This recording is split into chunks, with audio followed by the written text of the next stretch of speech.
না এই যে বন্ধুরা এদিকে আমার পায়েস রান্না হচ্ছে।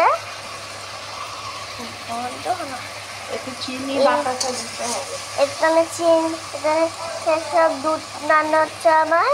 আর এদিকে হলো আমাদের স্পেশাল এখানে হলো আমাদের পায়েস রান্না হচ্ছে, আমাদের মাছ রান্না হচ্ছে। সরি ওইটা হলো এমনি এই যে সবজি। আর এদিকে আমার দিদিমাও রান্না হতে বসে আছে, এদিকে আমিও রান্না হতে বসে আছি।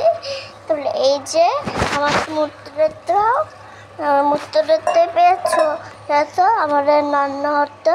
চলো ওইটা হলো আমার এই অপর, তাহলে ওইখানে হলো আমাদের দরজা, আর ওইখানে হলো আমার সিঁড়ি, আর এখানে হলো আমার রান্না হয়ে গেছে। এখানে হলো আমাদের একটা জানলা। পাঁচটা এসে দুটো নাইট বাই।